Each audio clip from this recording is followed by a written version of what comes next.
Olá, meus amores!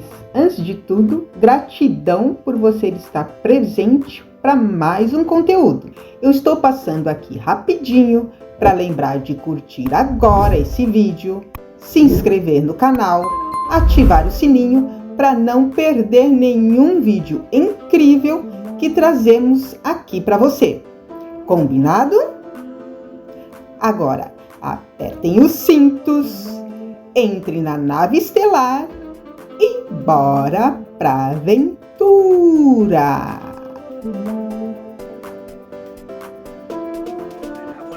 A good friend that I have today with me. I think this is the 5th time she's been on my show. I remember she came on my show the first time ever when, and who I'm speaking of is Elena Danaan. And she's a contactee of the Galactic Federation, but born in France, Elena Danaan graduated with fine arts in Paris and completed a postgrad in archaeology from the Louvre University. She worked as a field archaeologist for 20 years of her life, among 8 years of Egypt, and an epigraphist in the CRNS and places like Karnak, Luxor, Cairo, Dendera, and the Valley of the Kings before returning to France, assigned to the University of Toulouse and studies in druidry, shamanism, energy and sound healing. And she is actually working as a spiritual practitioner.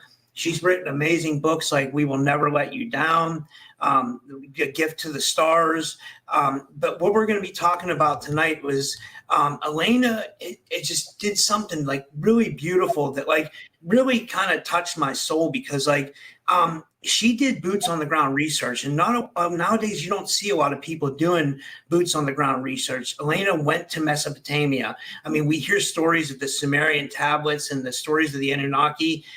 She did it, and she has proof of it on her YouTube channel. And when I saw this, I was like, this is really amazing. And I need to talk to her about this and then we're also going to be getting into her new book, which is with about Area 51 whistleblower Stephen Chua, which is a great story in itself. I mean, he battled reptilians and all this other stuff, and it's going to be an action-packed show. With all that said, I want to welcome Elena to the show. Elena, thank you for coming back on. How are you? I am great, Robert. I'm so glad to be here again and have fun with my good friend. Yeah. So let me ask you this before we get into the Mesopotamia stuff. I was going over your YouTube channel today, and I saw that you're going to be a presenter this year again at the Galactic Spiritual Informers Conference. I just thought that maybe we could tell the audience without giving away too much, but give it a small preview of what you plan on talking about because I know what you said in your video sounded really interesting. So I was like, well, maybe we could share that because I thought that was just amazing stuff. Thank you, Robert. Well, last year I spoke about the technologies of retroengineering of spacecraft, technologies used in the galactic and intergalactic organizations. Data and information nobody has on Earth. I know the step further because I've traveled in these ships. I've been explained how they work. I've tried sometimes. So this year I thought I would also present technologies, but not from space, from Earth. The technologies we are using in the past, and we were tapping into free energy. Of course, there was an extraterrestrial component and influence in these technologies, and I am going to focus on Atlantis. What was Atlantis, its history, and the different technologies used in there, and that's a very, very very big subject, very rich. So that's what I am going to talk about this year in Orlando. That's fascinating. And then are you going to implement crystal stuff? Because I know you're doing a show with Dan Willis tomorrow about crystal technology. Will you be implementing that in as well? I will. Yes, I will implement the what is related with the energy production with the crystals. Then Dan Willis will also be there. He will be developing these technologies from the past that we've been studying with his knowledge from Marcel Vogel's work. He was Marcel Vogel's assistant, and also from knowledge I am bringing with an extraterrestrial being I am in contact with, who is a terraformer, and who I put him in contact with Dan, and he's sharing technology about crystals for all sort of things, everything about crystal technology. So we've decided to do a course. It's a year of work, communications, working with teams of scientists as well in the background to test the technologies given by Jen Han, this terraformer from the Pleiades. And so when it works, and it's really, really encouraging. And so we are preparing a series of free videos on my channel. But Dan will be there to speak in Orlando in detail with actually the scientists who are working actually at the moment on manufacturing these devices. So he will be there explaining the modern, present application of these ancient technologies, and it's going to be exciting. Oh, heck yeah. I'm so glad you guys are doing it again this year. I think it's much needed, like, for people to get the truth out, and then it's also a way for everybody to kind of like come together. And I'm going to try to go this year, actually. Like, I'm going to really try to just make an effort to try to go. But yeah, so it should be fun. With all that said, I wanted to get into your journey to Mesopotamia. Like I said, like, this kind of hit my soul on, like, I love the story of the Anunnaki. Could you tell us, like, what took you to this part of the area? Did you have like an epiphany to go there, or like what made you want to go there? Like, can you talk about that? Yes, I was, I have contact with Prince Ea with Enki. I have also information coming from other galactic sources about the Anunnaki and the ancient history of Earth. I have that, and there's a lot of people who don't know what they're talking about on internet, trying to discredit what I say and not wanting to look into the ancient text by laziness or lack of knowledge, because you really need to study them. So I wanted to go there to bring proofs and evidences with me. And I wasn't expecting to find as much evidences and as mind-blowing evidences, evidence about what? About who were the main Anunnaki characters who worked at the genesis of a strand of humans. Well, so I went there with a group of archaeologists, and I was in my own personal research. I went to eastern Turkey and northern Mesopotamia, as far as the Tigris River, and I wanted to see the sites. I couldn't go into Iraq because it's dangerous, and it's even for a woman especially. Although I'm fluent in Arabic, I'm not Iraqi, so that would have been a problem. It's not safe. So, but it's still in my bucket list. I need to go there. I want to go there. I want to go to Eridu, Ur, Sumer. I want to go there. So it will happen at one stage, and I will share everything and film and do the same. But so when I was working in Egypt as an archaeologist in the Karnak temples, my laboratory head of work, he was always saying to me, he was with my mentor, he taught me a lot. He was saying to me, in archaeology, there is a big mistake. Archaeology is compartmentalized. It doesn't take in account something that is 50% necessary to understand a culture, an ancient culture, and this thing that the archaeologists don't take in account, it's ethnology. And he said, always go to the people, study the people, go into, immerse yourself into the locals and ask them about their folklore, their myth, their stories, their traditions, and that's the thread. That's extremely important. And so that's what I did, but I didn't expect that much, honestly. I was like, mind-blowing.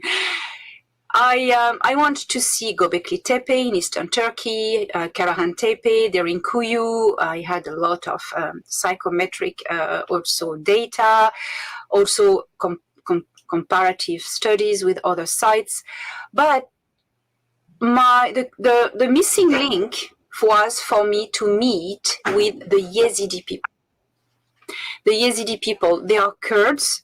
They are hunted by the ISIS organization, hunted down, genocided. It's horrible what they do to them because they want to get rid of them.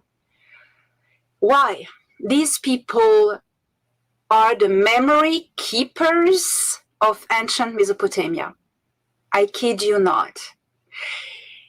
They only marry within themselves. They maintain their genetics.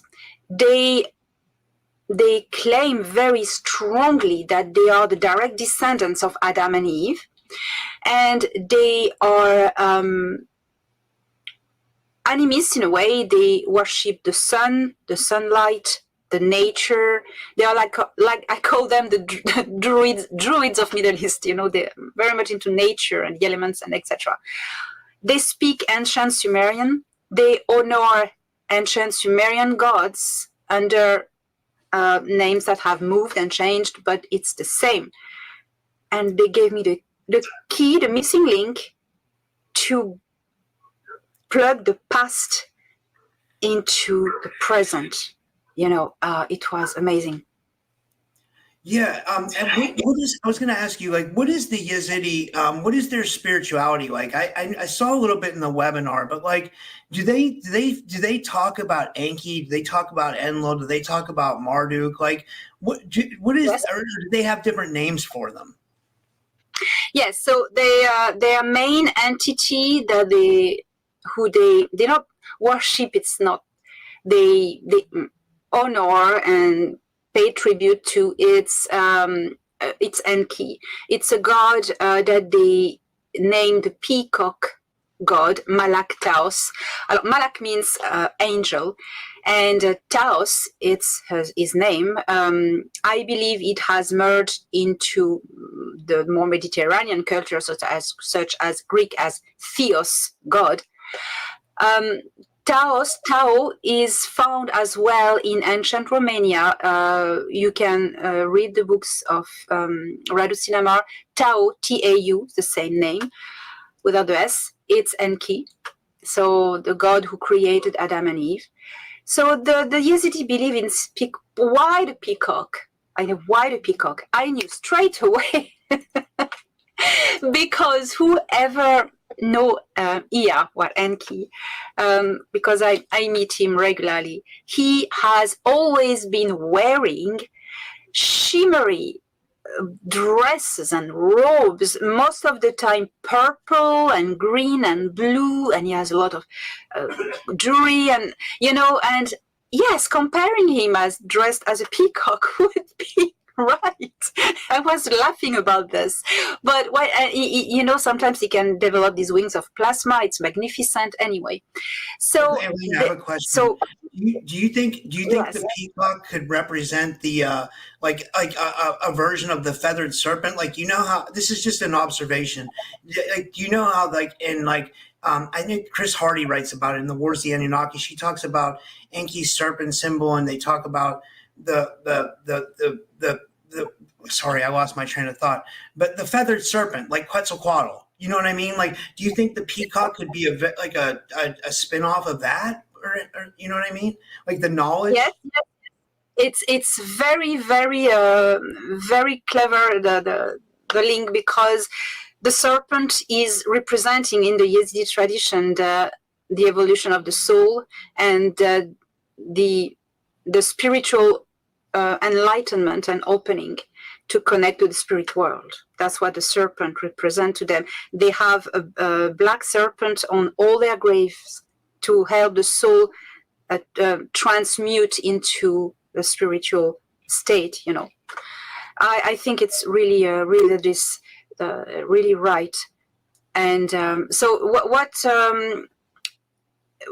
so they say that this entity Taos, Malak Taos, is the one who has not created, engineered Adam and Eve. And he has always protected them. He has engineered them in Eden. And Adam and Eve, the Yazidi said that they were cast out of the Garden of Eden by the thunder god. And they have, there's a bust, a statue of this thunder god who caused a lot of mayhem on Earth, who threw fire at Earth, and this head is in the San Liorfa Archaeological Museum, and and it's the I was crazy. It's the spitting image of Enlil. The drawing that I made when I saw Enlil a few months ago. There was a council, I think it was in end of 2022, and he was there, and I make a drawing of him. It's really ugly. And I saw that.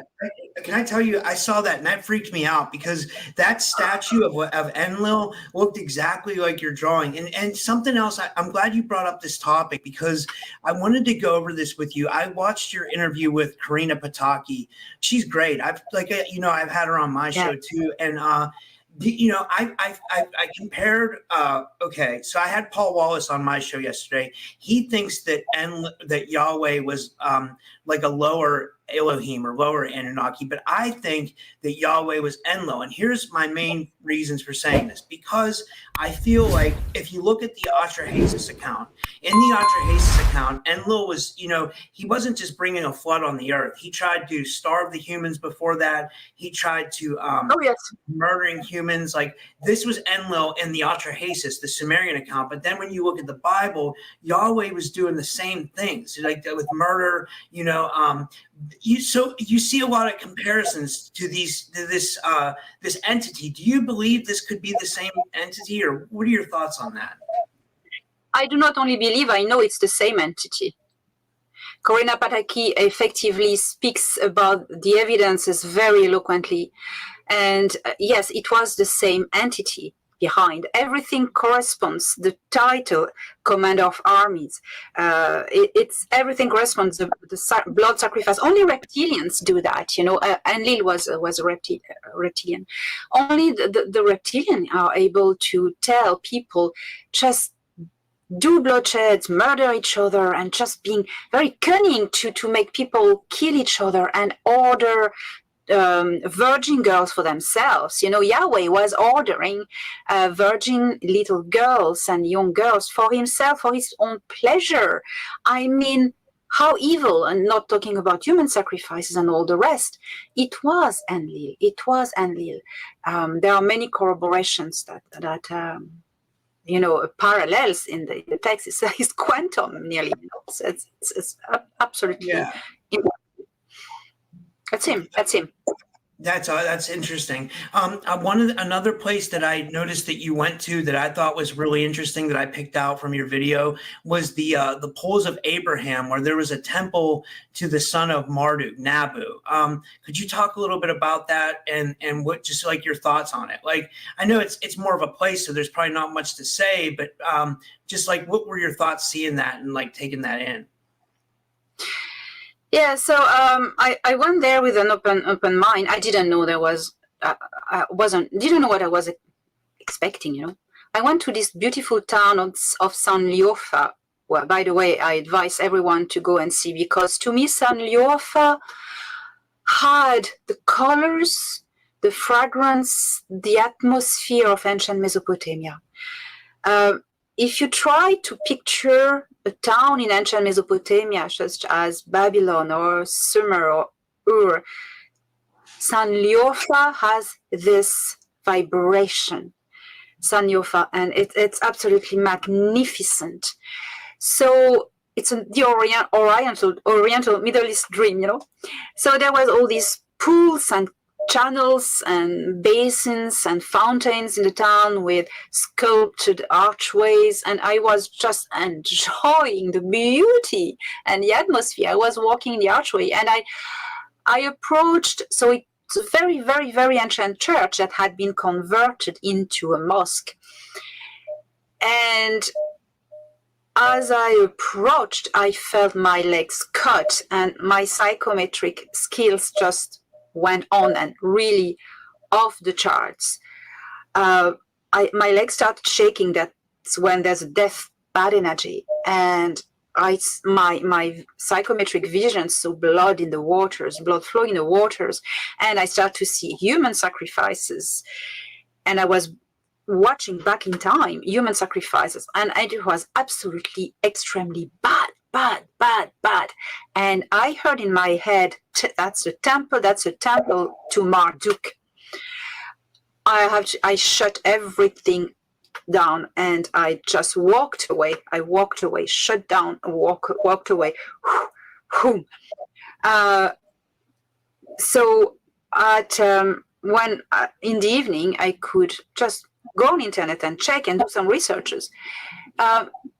It wasn't mentioned anywhere, Marduk, but this place, this particular church was built on a temple to the god Nabu, who is Marduk's son. And I was, wow, but no mention of Marduk. So I deduced that a temple of Marduk existed before a temple to his son was built on it, and which makes a bit of sense. So that was a not enjoyable experience. But that's when, you Flores, you just nearly touch the power of these entities, these ancient gods. It wasn't him, it was, because Marduk is not here anymore, it's not on this planet. It was the memory of the past that was embedded in the stones and in the place. And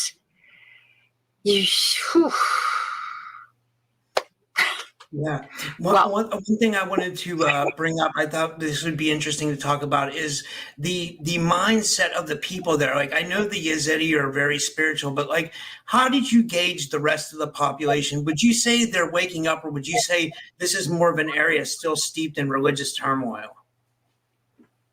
No, they're very well aware of who they are, and they are trying to first stay alive.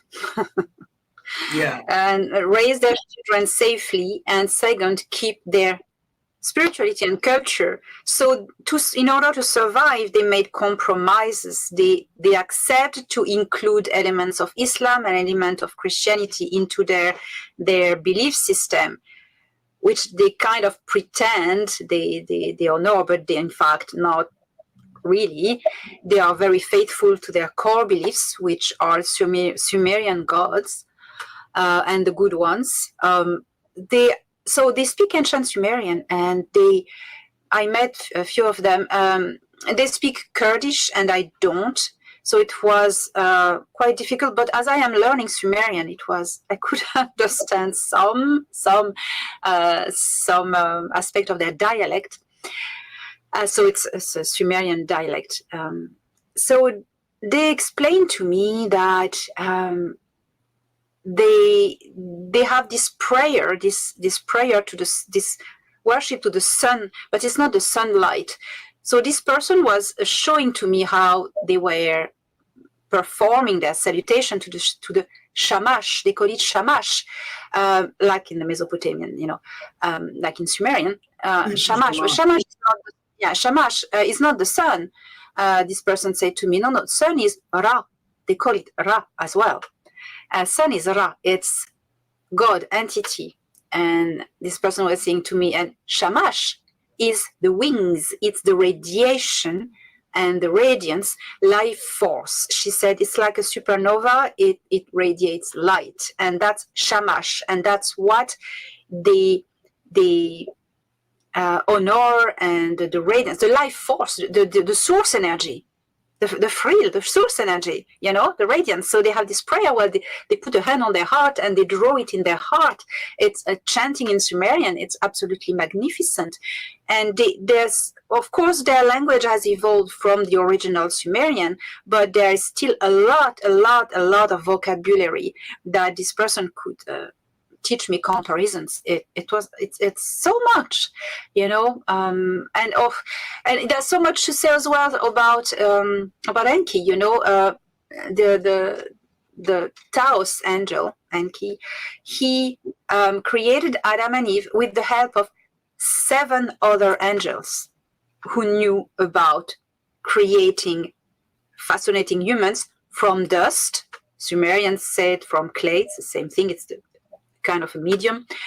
So these 7 ones knew about, some knew about genetics, some knew about botanicals, some knew about weather, some knew about this and that. And they honored, I've been to a sanctuary, Yazidi sanctuary, where they have this big, it's like stupa, it's like in India, they have like stupa, and the big one representing the creator had a Merkaba on it. I'm not kidding. Cool.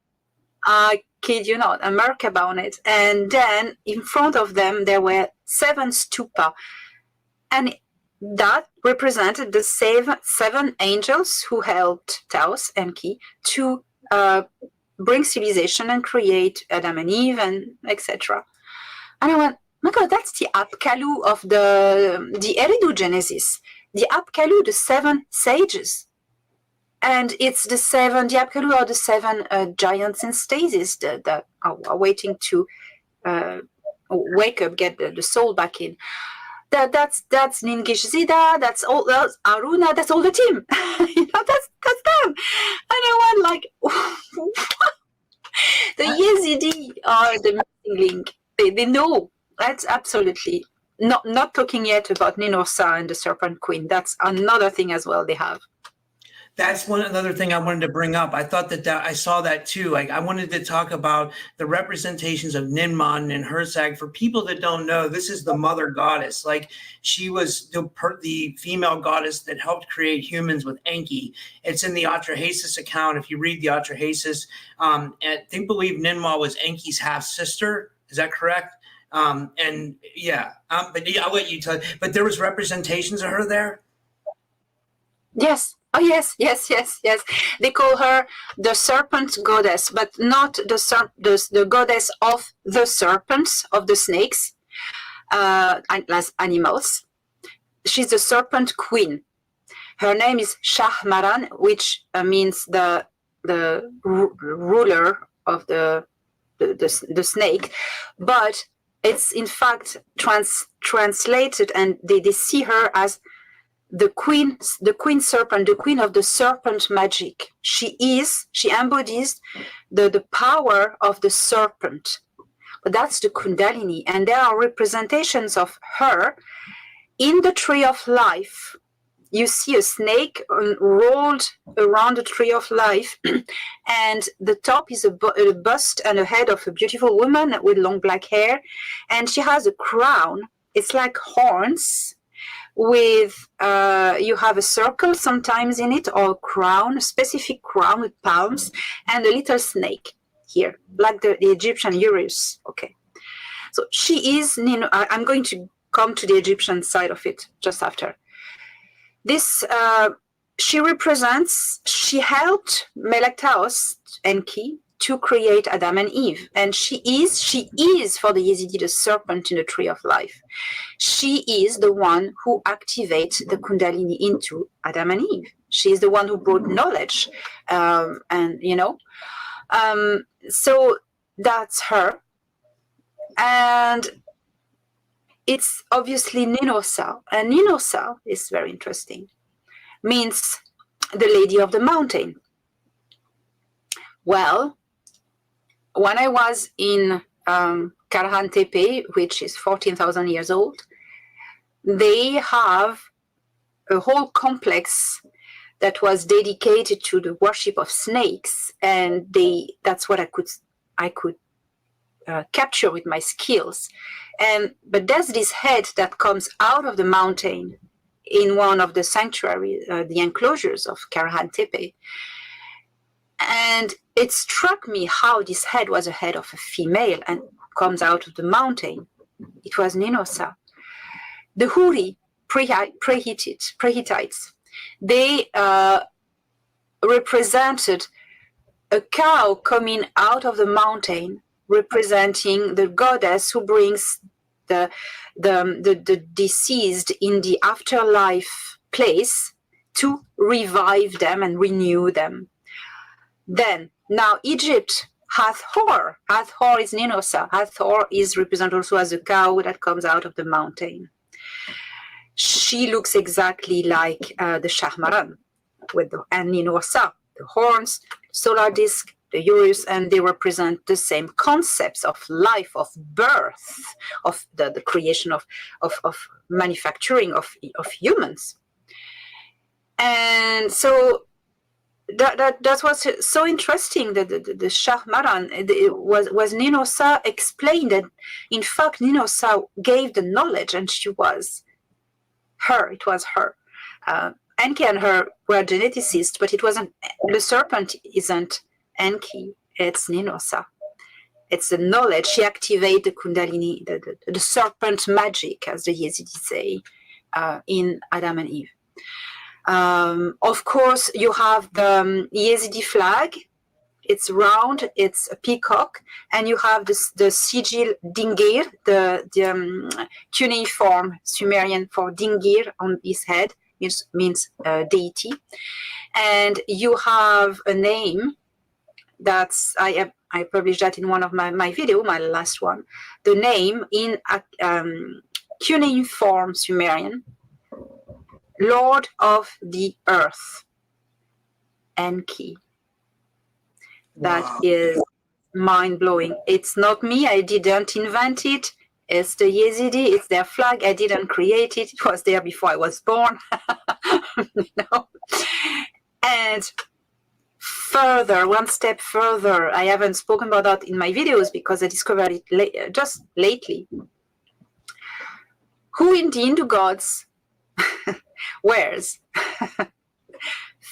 peacock feathers, has a trident all the time, and protects humanity and created humanity, fascinated humanity? Well, it's Shiva. Shiva has blue skin and he has a partner. It's Parvati, and Parvati means in Sanskrit, daughter of the mountain. Period.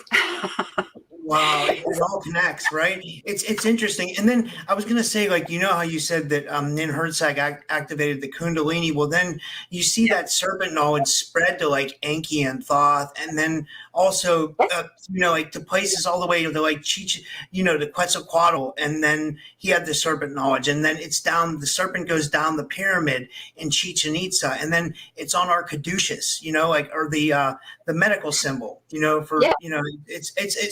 it's interesting how that serpent knowledge spread all over the world. But then some people try to demonize the serpent, but I don't follow that. I think it was a more positive thing. I agree with you. I mean, what are your thoughts? Oh my goodness! It's the institutionalized. Sorry for my French. Religions created by Enlil, Marduk, Ninurtag, Marduk's Enlil's son. These institution religions created in order to enslave humanity under control and fear. They reverse the narratives. They certainly didn't want that the humans of Earth discover their own power, discover the double coil within them, the power plant. Think about the Tesla coil.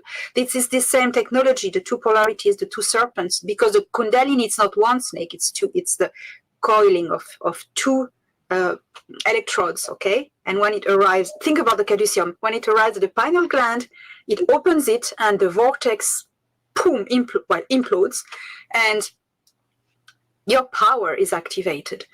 And that's what they didn't want. That's why they try to calcify our pineal gland, blah, blah, blah. They reverse the narratives, okay? And as much as they can, these evil institutions, when they couldn't suppress a pagan belief, an ancient spirituality, when they couldn't eradicate it because they couldn't, they weren't able, they would hijack it and reverse the narrative. You know that Jesus, Yeshua, they hijacked a lot of things. You know, they used it for his own power. They used Yeshua for his own power. Yeshua has never been a death cult of this guy nailed to the cross. If you look at the early Christian representations, it's not about that. You know, they really reversed everything. Maybe, yes, he was crucified, etc., but it wasn't all about that. You know, it was about his message. You know, Yeshua came and he said, and he was a hybrid. I mean, you know, his mother was abducted, which is evidence. But I mean, his message was, you have the power. The kingdom of God is within you. Everything I can do, you can do too. He was trying to empower people. And he said to the priest, the Pharisee, the priest, he said, the God Yahweh that you worship is not a God, and your father is not my father. It's an evil entity, and he was coming to tell the truth to people. Stop worshiping and being slave to this evil power. You have the power, and you need to believe in your own sovereignty. Oh my goodness, it ended badly for him. But the message, we need to go back to that message. Oh gosh, yes. Oh, no, I'm so glad you brought that up, because I wanted to touch on something real quick. I wanted to tell you, like, I actually had my Kundalini experience the other night. Like, I took magic mushrooms, right? And when I laid down, I got this like energy that went up my spine, and I was imagining in my mind, and it turned into a snake, and all this energy started, because before this, let me just tell you, I told this on my podcast, so people might have heard this, but I want to tell you, because you're so spiritual, like I want to get your opinion on it. So like weeks leading up to this, my pineal gland and my crown have been tingling like crazy. I've been seeing synchronistic numbers all the time. Like every time I look at the clock, it's 333, 444, 1111. Well, then it all led up to this night where I took magic mushrooms. I laid down. I felt energy going up my spine. I imagined the snake coming out. The energy went into my pineal gland, and then it exploded out into like, it seemed like it like exploded out into the collective. And ever since, I've just felt like amazing but weird. I can't explain it. It's the most amazing feeling. Like I really think I might have had a Kundalini experience. Do you think that's what it was? Robert, congratulations. You experienced it. Yeah, I think, right? Yes. Because maybe you are not experienced enough naturally to do it naturally. Mushrooms helped you, but now you know you've experienced it, and you are able, I'm sure, to recreate it without the mushrooms. Yeah. That was just like, I just do that for like expansion of consciousness, spiritual. I don't, it's just like, but one thing I wanted to touch on. Well, let me ask you this: is there anything else that you want to touch on as regarding Mesopotamia before we move on to Stephen Chua? Oh, there's so much what to pick. Well, I'm so glad I could bring the proofs by the ethnology of who is who it's truly who in the text, and the texts haven't been inverted out some idiots pretend. The texts are the text, it's the records, okay? Listen, these people in these times, they were struggling. There were wars between the gods, their spaceships, wars on the earth. Do you think they would waste time at engraving tablets with telling tales? No, they were recording their history and everything that was going on as fast as they could, and they preserving that the generations in the future would learn about what had happened, And there are these people, these descendants, who have passed on this knowledge, the Yazidi. I mean, I don't think the Yazidi read the cuneiform, as not down to everyone to read cuneiform. It's their culture. And it matches the Hatrahasis, the Enuma Elish, the Genesis of Eridu, it matches all the text. And that, when you can have the human element in the equation, that proves it, and the traditions, everything, the gods, the correspondence, you have everything. the missing link. Yeah, I was going to say, like people can go right. They have the tablets. You can read them on Oxford University. It's ETCSL Oxford. Just like people type in Oxford University ETCSL, they have every Sumerian tablet translated. And I always say for people, I don't know if you would agree with this. I always say to people to read the Enuma Elish, the Atrahasis, the Epic of Gilgamesh, and the Sumerian Kings List. And then once they understand those, they can kind of branch off to like the Code of Hammurabi and the Legend of Etana. But like even in the Code of Hammurabi and the Legend of Etana, both those people, like Etana was the king of the city of Kish, and he says he got his laws from Marduk. And same in the Code of Hammurabi. Hammurabi says he got his laws from Bel, and I think we know Bel as in Marduk. I'm not sure if that's right, but like that's Marduk, yeah. Yes, sorry. Bel is Marduk. Bel is Marduk, yes.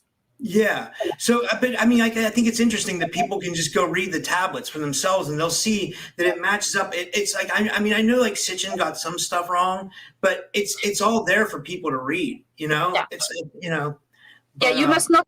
Yeah, I advise not to just contain yourself to Sitchin because the books, you can buy them on Amazon and it's enjoyable to read.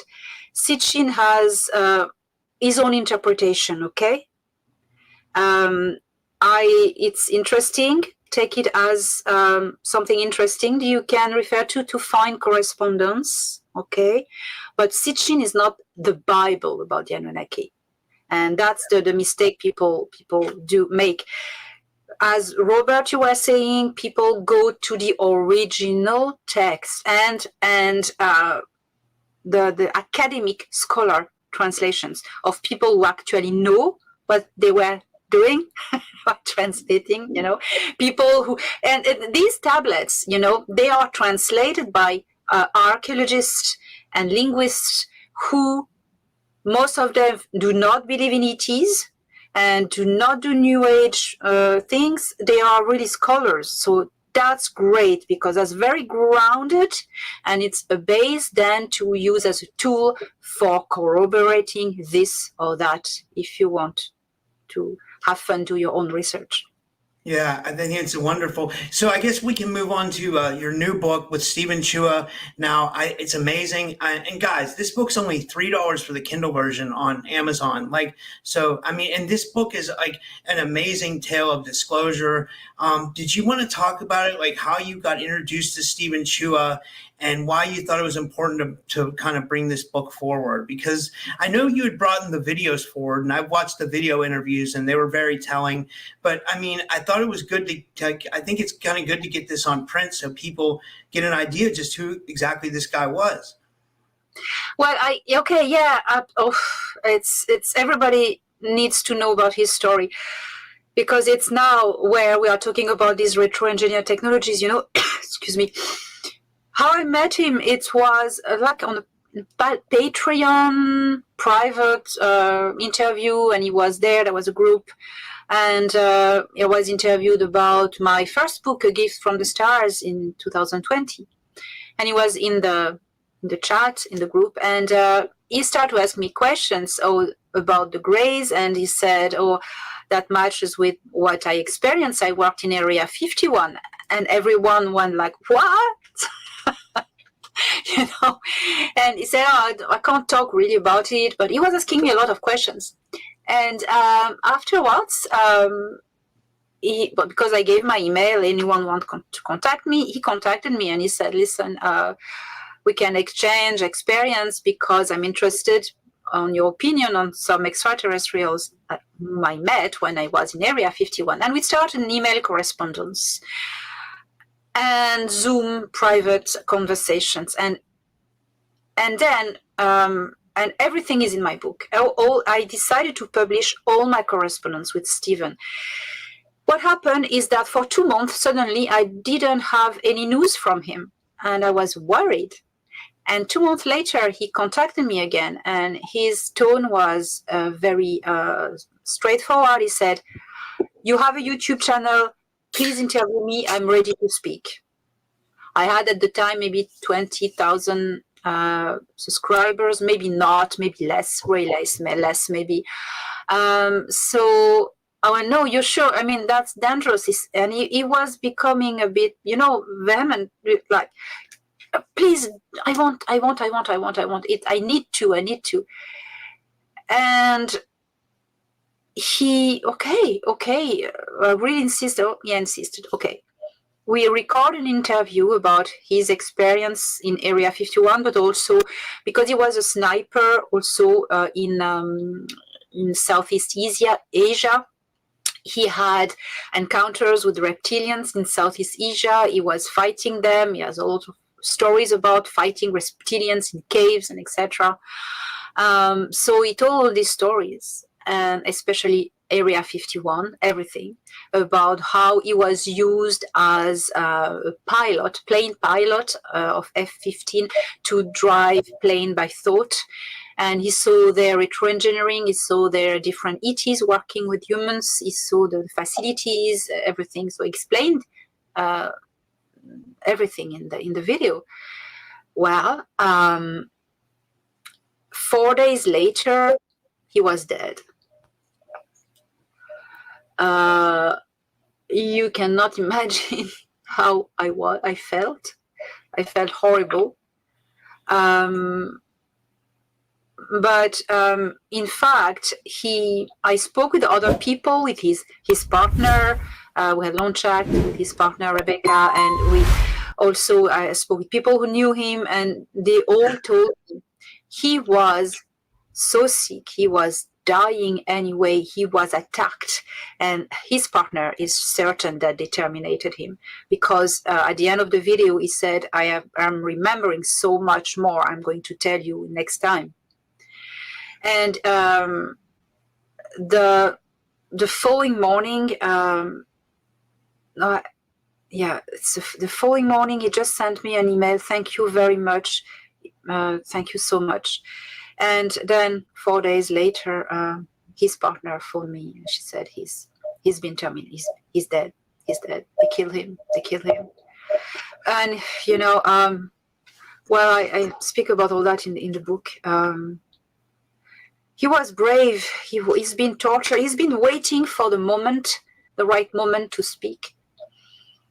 In one of our conversations, he said that he chose me because he knew I was protected. And he said he chose me. And I understand why now. Well, anyway, there's so many details. So he speaks about the involvement of the Vatican in Area 51. The Vatican had their own space programs. He speaks about who was in charge and things like this. Technology. One of the things I found interesting was the Dr. Jenkins corroboration. Well, I just wanted to say there was I read the book and I found a lot of interesting stuff. I love that you were able to find corroborations between David Adair, Charles Hall with the tall whites. I mean, that was just fascinating because I love when we can tie together other people's stories. So now that gives credence to somebody else's story, but it's also giving credence to Stephen's story. Does that make any sense or no? Yes, absolutely. And so, Michael Sala contacted me straight after, and that's when we started working together. And I offered Michael Sala to do the foreword of this book, and he was delighted and I'm so grateful to him because he was able to make all the comparisons and the corroborations. So he wrote a 4 pages foreword telling all the corroborations from Stephen's testimony with David Adair and all the others, Phil Schneider and all the things. Everything matches. Yeah, and Dr. Jenkins, yes, when I was 14 years old, I had this extraterrestrial Nordic girl Myra, who beamed into my bedroom and transformed my wall into a screen. And she showed me Area 51. And she said, you need to find Dr. Jenkins. And it was in the 80s, okay? And Stephen worked there in the 80s when this Dr. Jenkins, who was based in Wright-Patterson Air Force Base working for the Vatican, he was based in Wright-Patterson and he was going to Area 51 to do intelligence, and report to Vatican. Oh, all of this. Yes, and when Stephen said, "Oh, yeah, Dr. Jenkins was his name," I fell off my chair nearly. Nearly. Yeah. One thing I wanted to touch on was the Benazir Bhutto attempted assassination. I mean, that was so strange. Like I don't want to give too much of your book away, but like, you know, I want to get people interested in it. So Benazir Bhutto was the politician, kind of infamous. Like, can you talk about that a little bit, or from what you know? I know it's a kind of off topic. Benazir Bhutto was in the eye of the deep state. They wanted to get rid of her for some reasons, and they finally did. But when she visited once Singapore, and I could really find on internet the year, the day, the photos, so to corroborate what Stephen was saying. And there was an assassination attempt already on her that Stephen, and the other soldiers could avoid, so they saved her life that time, and it was reptilians. So it describes how they caught them. That's fascinating. And then another thing that I found interesting was that like he knew a lot of the same like extraterrestrial information that you know. Like as I was perusing the book, I saw that he knows stuff about the Naga, the sea car, the Mitra, the Kili Tokert, and their slave trade and the food market and stuff like that. Like, can you just kind of touch on that real quick? And again, I don't want to give too much of your book away. Just, you know, trying to get people interested. What blew my mind, it's like he described the races with the same names, you know, and he hadn't read my book yet because I sent him my book afterwards. But it's just hearing me talking, he was really curious. He described the different entities, yes, Kili Tokert, the small grays of different origins, the Mitra in there, who was doing what and where they were living. The Mitra and the Kili Tokert weren't getting on together, and I said, yes, the Mitra don't get along with anyone anyway. The way he describes them, it's like, wow, it's them. I mean, you cannot make this up, because I met some of these beings, I saw some of them, and what he described is exactly what I felt personally meeting them. You can't make this up. He saw people coming from Mars, and you know, at that time I had never heard of Tony Rodriguez. I never knew about all the secret space programs. I was new. I mean, I was just a girl telling about my abduction. So I know what? Who? So he said he saw once in Area 51 a shuttle coming back from Mars with people used as slave force. And he described it, he had a chat with them. So he describes it. It's impressive. You know? It really is. And I'm so glad that you were able to bring his story forward. I'm trying to think, is there anything else that you kind of wanted to share on the Stephen Chua thing before we finish up for tonight? Again, like I didn't want to give away too much of your book. I kind of want to leave it for people to read because there's so much in there. I think people definitely need to get it because it's an eye opener. It really is. It really shows you, it gives a lot of corroborations to other people's stories. Like you said, Tony Rodriguez, Charles Hall, David Adair. You know, it's so interesting. It's a must read, I would say. But is there anything else you would like to share regarding that? Well, Stephen, you know, he was a very spiritual person as well, and that goes with his abilities. He was able to generate gamma brain waves. That's why they took him there for experiment.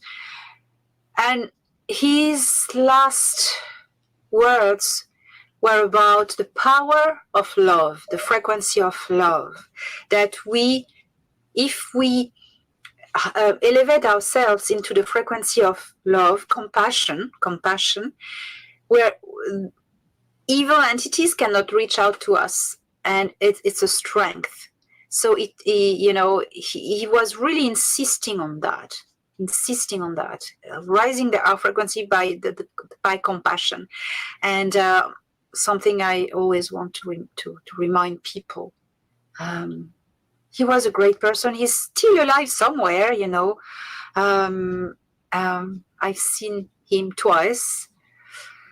But it's a tragedy anyway, because it's the hell they inflict to him to try to stop him talking all his life. I wanted to ask you, Elena, do you think, like, as far as like the afterlife goes, this is just like pure speculation. So I just kind of want to get your opinion on this before we finish up. Like, do you think there's like an alternate universe or like a parallel reality where our past loved ones and like people who passed away exist? And then like maybe sometimes this could be compared to like the out of body or astral realm. And this could also be like a psychedelic realm. And this could also be a realm where the ET's access to. A lot of my research points to that, but I just kind of want to get your opinion on that, that like these are like kind of different levels of consciousness, but like it's for some reason us humans can't access it for some reason, unless people, do, deep states of meditation or psychedelics or, do you know what I'm trying to say? Or what are your thoughts on that? It's the etheric realm where the soul goes once it's disembodied. So each, from my knowledge, each planet which has ecosphere, magnetosphere, has etheric layers. Okay, that's necessary when you have life. A planet needs etheric layers where souls are going to go and stay there in these etheric planes and come back to reincarnate to continue the evolution and the learning and the experience, etc. Once you reach a certain level of evolution of consciousness, you are able to get out of this planetary matrix and incarnate on another world, but only when you've reached a certain level of evolution in your consciousness and soul, etc. So these etheric planes, I also believe that some ET races can access them and tap into them. I believe the Greys can do that. They can't anymore because solar system is cut, but they were probably in the past. That's how I know about these things. That's fascinating. That really is. Well, I don't have any other questions for you. We've been going almost an hour. So do you want to tell everybody where to find you, anything else you want to promote? And thank you so much for doing this. I think this went really well. Thank you, Robert. People want to know everything about me. It's my website, elenadanaan.org. And I have an author page where you can find all my books, who are also available on Amazon, Kindle and paperback, and also Google Play. And I have webinars now once a month. The next is soon, I think this Sunday. Where this Q&A, I tell about the behind the curtain scenes of my work as an emissary. So it's good fun, and you can have both questions, and it's nice. And that's about me. It's about me. My YouTube channel where I put everything for free, and that's it. All right. Well, thank you everybody for tuning in tonight, and all the links will be in the description. And everybody have a good night. And